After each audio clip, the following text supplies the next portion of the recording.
Yeah, I mean it's important to, as you say, observing, communicating, exposing your intention, not judging. All those skills are important. But I think also what is important is to the ability to adapt, but without losing yourself as well.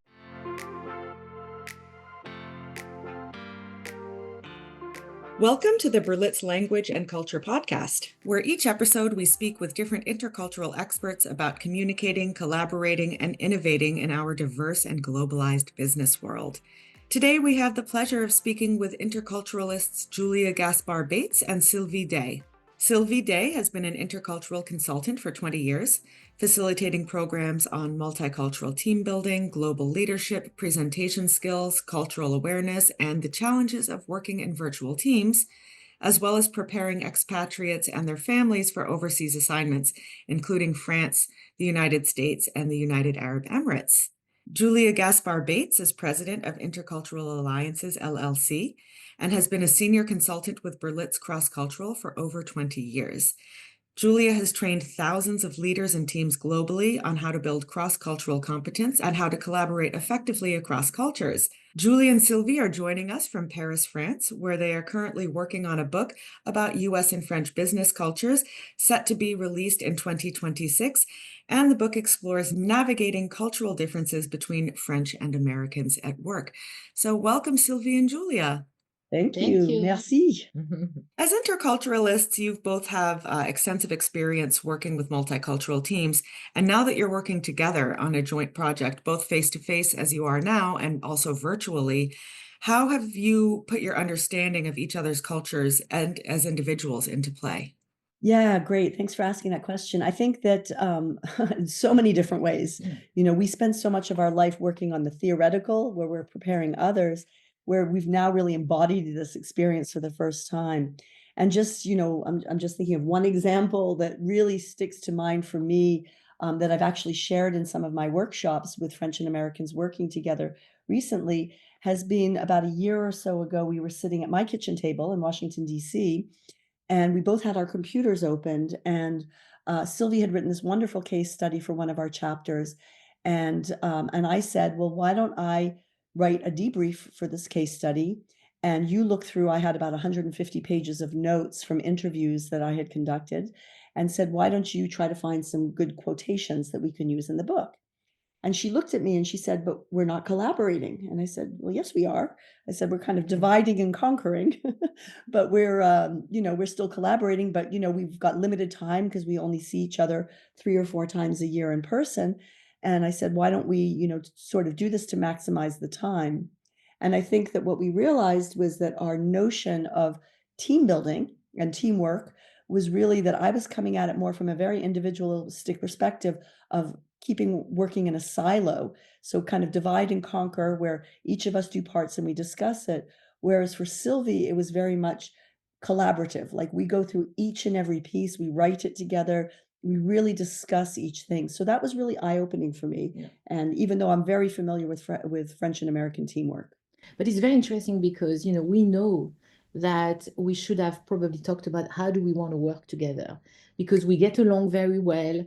It's easy, but we never establish rules. What we do is multicultural team, where we say to the multicultural team, you need to share. How do you want to work? How do you want to solve conflict? How do you want to communicate?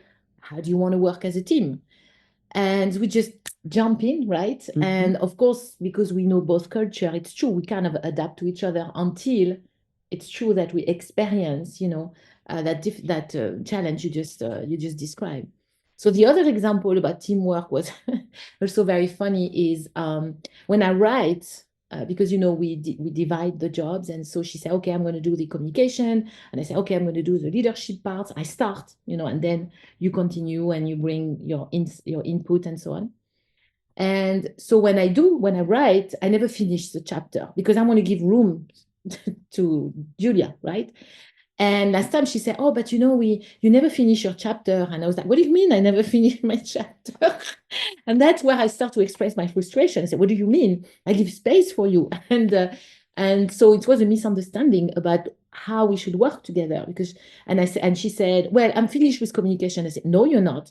because I felt like, and actually we were done with communication, but I felt like I needed to bring more input to that chapter, which actually I did, but we didn't like write at the same time together. You see my point? Exactly what you just mentioned. So it was very funny to share that, and then to talk about, what is teamwork, from our point of view. So Yeah, absolutely. You're both interculturalists, which probably facilitated working through issues that you expected, but then the unexpected issues pop up. For example, what does collaboration mean in the US context versus the French context? What does teamwork mean? These are concepts that we seem to have an easy grasp on, but when you're actually working with someone, there might be a misinterpretation of what that means. What does teamwork mean? What does collaboration mean? In this context, in this situation. but the advantage as well is that we were able to put words on that differences. It was not like, what are you doing? Even though, there was a little bit of emotions, as I mentioned, but we were able to talk about it, to say, hey, that's exactly, the theory there. So we were able to put words on what was happening. And then, of course, we discuss and move forward.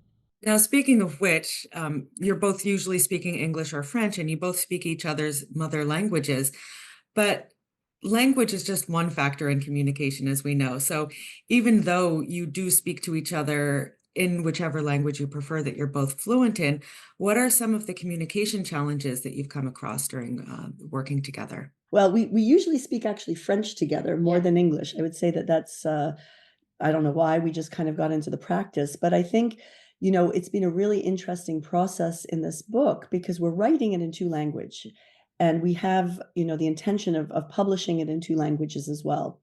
But there's, one thing that comes to mind for me is that the French language has a lot of English words, kind of slang words that are used. And I remember just a few months ago when we were together, Sylvie was talking about in one of the chapters we wrote about after hours. And I said, after hours, what do you mean by this? And she goes, well, I mean, after hours, it's a common expression. I said, no, do you mean after work? People go, she said, no, after hours. And so we, after discussing it for a little while, we realized that what she meant was happy hour. And she was convinced because in France, they'll put on signs after hours and things like that. So we had to kind of use some of that. So there are certain points where there's a lot of franglais that's used, and we hear that from our clients as well. But I think that, some of the challenges have been really, the French is a much more flowery language, a much more poetic language, and English is much more pragmatic. And so even though our styles of writing are actually quite similar, we really have to recognize that and recognize that, we've decided that the French version of the book is probably going to be about 25% longer than the English version, just because of the linguistic differences. Well, I worked in the translation industry, and I remember the statistic. Usually French is 25% longer.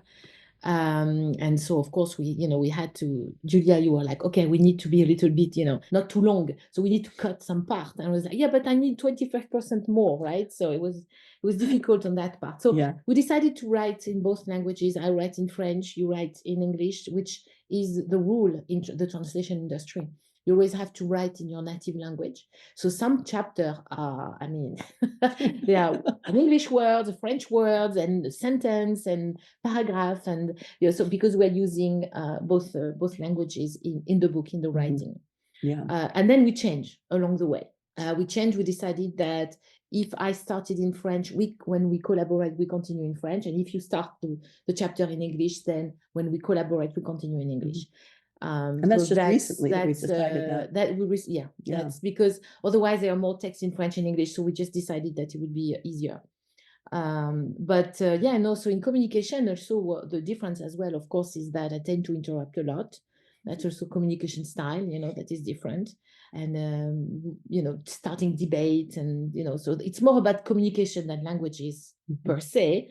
But in terms of communication, it was funny to see how sometimes we debate and we discuss. I raise voice, just. And I was explaining to Sylvie that I really appreciate the frankness that the French have. Like she'll say something, and if an American said the same thing, I'd feel much more attacked by it. But I don't, because she's just being very frank, and I appreciate that honesty and that frankness too. So there's a lot with, as she says, beyond language, with communication styles that we experience. Yeah, it definitely goes way beyond language. And when you're working face to face, there is also body language, the use of silence, for example, that has to be adjusted when you're working virtually as well, I assume. Absolutely, yeah. Now, what do you think are some of the factors that impact different cultural norms in French and US workplaces? For example, the impact of the educational system, the history of the countries.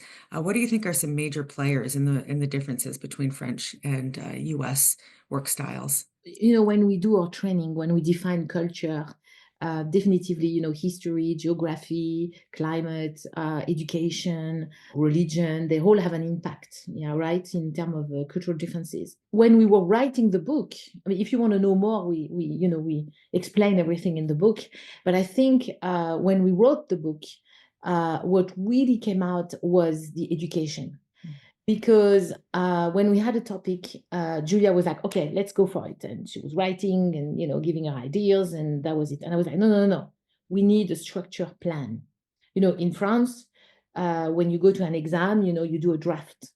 And the draft is very detailed, a big bullet point, and then a small bullet point, and then another smaller bullet point. So I needed to have all the structure. And she was like, why? Let's go. I said, no. I need to go where we are. I need to have the process, the structure plan. So I think it's really based on our education. And that came out a lot when we were writing the book. And then after we wrote a few chapters, I was like, okay, I need to do a mind map, because I need to have the structure of the entire book in front of me. She's like, why? I can see it, very linear, right? So those were differences as well in terms of the impact on our education, definitively on how we write and how also we develop ideas, of course. Yeah, no, I would absolutely agree with that. I think that, the American educational system is much more trial and error. It's much more pragmatic. So it's trying it, and then if it doesn't work, you try something else. I think also risk is very much involved in that too. And our educational systems definitely have an impact on how we view risk. But I think what's also interesting is, if we just take US and France, that both cultures actually have some very similar values that we touch upon, freedom and equality. I mean, liberté, égalité, fraternité, freedom, equality, and fraternity is the French motto, which is, not exactly the US one, but still has some resonance.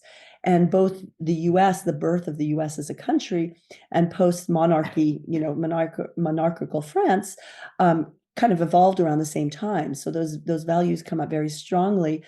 One of the chapters that probably took us the longest time to write, it took us months and months to write, was that both countries are very individualistic. However, how individualism is viewed is extraordinarily different. And we really had a very challenging time really coming up with those nuances that I think we've captured now, but it took us a long time, specifically how they show up around the impact around workplace dynamics and team building. So I think that those have been some, but I know I can say personally, even though I've been working with the French for 30 years and my own culture, that this process of writing this book has really allowed me to understand some of those different factors that Sylvie mentioned in the beginning and how they've really shaped us. Now, in the middle of this process and as you move forward, you've probably come up with some best practices for working together as French and US-based professionals. Do you have any that you'd like to share with us? There's so many of those, right? I think I mentioned it earlier, is the ability to discuss, to understand, not to judge, the other person. A few hours ago when we wanted to prepare something, and then I start to complain and to whine and to be very negative. And Julia was just, herself and very positive, and let's just do it. Yes, we can. Probably in my mind, I was like, oh, she's so American. And maybe in your mind, you're like, oh, she's so French. But we never express it. My point is, we understand each other. We accept each other the way we are. Of course, sometimes we need to discuss. We need to create, especially when we have some frustration or when we have some preference. For example, you were mentioning the chapter about individualism, which was really a difficult chapter. Then we were able to express our preferences, how we can work together, right? So we need to discuss. And I think that's the most important part, is not to judge, is to communicate about it, and then, to move forward. Yeah, I would absolutely agree on that. I mean, I think that, at Berlitz, we talk about cultural dialogue, right? So we're constantly having cultural dialogues. And I think that the difference is it's easy for us, as Sylvie mentioned, because we understand each other's culture. So there's not that judgment. So we also have the name, the language to be able to really, bring up those differences that a lot of our clients don't. So I think that what we hear in our workshops is a lot more frustration coming out, that we're able to kind of discuss and move on more easily because we have that deeper level of understanding that, again, we try to convey to our clients. I think that one of the things it's important to bring up is as well as compromise. I mean, you have to compromise across cultures, but looking at it from a Franco-American lens, in general, and of course we never talk about absolutes, but in general, Americans tend to look for a win-win solution. And in general, the French are more happy with a win-lose solution, in sort of a negotiation. Not to say that there's anything right or wrong with either way, but sometimes that's not always aligned, right? So I think that is something to really recognize, is how one compromises. And we've been, again, being able to negotiate that with the two of us. And then the third thing I would say, just in general for people, but certainly for us, is really spending the time building that relationship. I mean, again, using Berlitz language from the COI, Americans are very doing oriented and the French are much more being oriented. And I really think that, Sylvie and I didn't know each other tremendously well when we embarked on this adventure. I think we'd met in person once. Yeah. But we worked together. We worked together. We had facilitated programs, which were difficult Yes, programs. yes. And with difficult clients. Exactly. Yes. And we got along very well. Yeah. And we wrote an article together. We co-wrote an article. So Yeah. we knew that we had some ways of collaborating, but we also really had to develop that relationship, which is now not just turned into a friendship with us, but also a friendship with our husbands. Exactly. So really, I think that fostering that relationship is really critical. Yeah. How can we translate those insights into any type of intercultural collaboration, whether it's US-French teams or other international teams, or even multicultural teams of people who are from the same place and work in the same office? Again, cultural intelligence, right, which is what we talk about in our work, is really about skills. It's not just about knowing about French culture or American culture or Brazilian culture or Chinese culture. I mean, those are important, and doing our cultural due diligence, against to sort of use Berlitz terminology, is important to understand those nuances. But I think it's really about building the skills, right? I mean, some of the skills that you need to develop that are, observation. It's the ability to try to put yourself in somebody else's shoes, to understand how other people are doing things. It's the ability to style switch, to try on different behaviors, right? I mean, when I come to France, for example, I always kiss people, on the cheek. I mean, anybody, today I was at an office of a client, I kiss them on the cheeks, I mean, that's not something I'm going to do with my colleagues in the States. I did. That's not something I'm going to do with my colleagues in the States typically. So, if you understand that, and you understand, I mean, that's a superficial thing like a greeting style, but those things are transferable across cultures.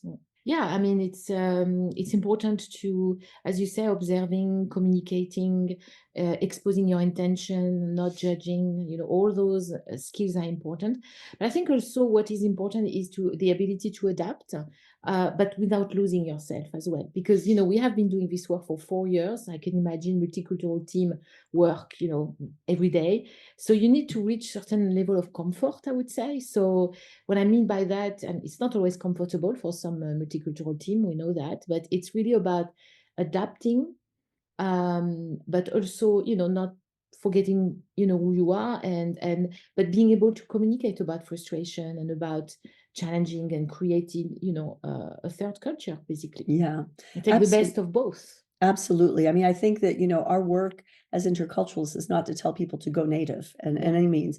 It's maintaining that authenticity, and sometimes being willing to expand your comfort zone too, to try on some culturally appropriate behavior. And that's really what, as interculturalists, we try to do, certainly, is to help people name it, have this self-awareness, and then begin to develop the awareness of others, and then to figure out what's the best strategy. So thank you two so much for sharing some insights about your intercultural collaboration with us. This was Julie Gaspar Bates and Sylvie Day. It's been a very interesting conversation.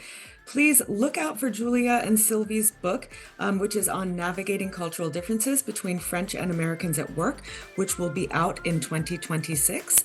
Please listen to our other Berlitz Culture podcasts for more insights from the world of cultural competence. Thank you very much again, Julia and Sylvie. Thank you so much.